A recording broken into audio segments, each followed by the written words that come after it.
down, I know you got me, baby. Assalamu alaikum warahmatullahi wabarakatuh. Permission to introduce myself. My name is Chandra Weldy from Management Class 22A with NPM 224111039. Active student of Technocrat University of Indonesia.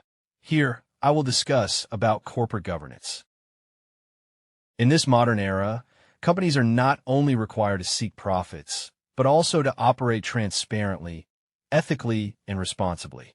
Corporate governance is the key to ensuring this. In this presentation, I will discuss the definition, key principles, and benefits of corporate governance. Definition of corporate governance. Corporate governance can be defined as the systems, rules, and practices used to direct and control a company. It involves the relationship between management, the board of directors, shareholders, as well as other interested parties. The main objective of corporate governance is to ensure that the company is managed in a transparent, accountable, and interest-oriented manner for all stakeholders. Without good governance, companies are vulnerable to abuse of power, non-transparency, and even scandals that can damage the reputation of the business. Principles of corporate governance. There are several key principles that form the basis of good corporate governance, namely: 1. Transparency. Companies should be open in conveying information to stakeholders, including financial reports and strategic decisions. 2. Accountability. Every individual in the company, especially management and the board of directors, should be accountable for the decisions they make. 3. Independence. Decision-making within the company should be free from conflicts of interest and pressure from certain parties. 4. Fairness. All shareholders and stakeholders should receive fair treatment, and no party should be favored. 5. Responsibility. The company must operate with due regard to social, environmental, and legal aspects. Benefits of corporate governance. Why is corporate governance so important? Here are some of the benefits. Increases investor confidence. Companies that have good governance are more attractive to investors because they are considered more stable and less risky. Prevents corruption and abuse of power.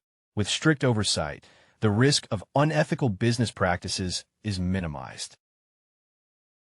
Improves operational efficiency.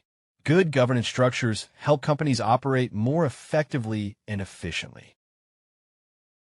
Preserve corporate reputation. Governance scandals or failures can have a negative impact on a company's image in the eyes of the public. Challenges in corporate governance implementation. While corporate governance has many benefits, its implementation is not always easy. Here are some challenges that companies often face. 1. Lack of management commitment. Some companies only implement governance as a formality without really making it part of the corporate culture. 2. Unsupportive corporate culture. If a company has a culture that is permissive of unethical practices, then implementing governance will be difficult. 3. Lack of shareholder and employee understanding. All parties in the company must understand the principles of governance in order to apply them consistently. 4. Changing regulations. Companies must always adjust to evolving regulations to ensure compliance with applicable rules. 5. Pressure from external parties. Sometimes, pressure from shareholders or investors who only focus on short-term profits can make companies ignore good governance principles. In conclusion, corporate governance is not just a rule that must be followed, but also an important foundation for the sustainability of the company. By implementing good governance, companies can increase public trust, avoid legal risks, and create a more sustainable business. Every company, whether big or small, needs to ensure that transparency, accountability, and ethics are always part of their work system. With good governance, companies will not only survive but also thrive in the long run. Thus my explanation. Hopefully the audience all understand from this video. Well, thank you for watching. I am Wassalamu alaikum warahmatullahi wabarakatuh.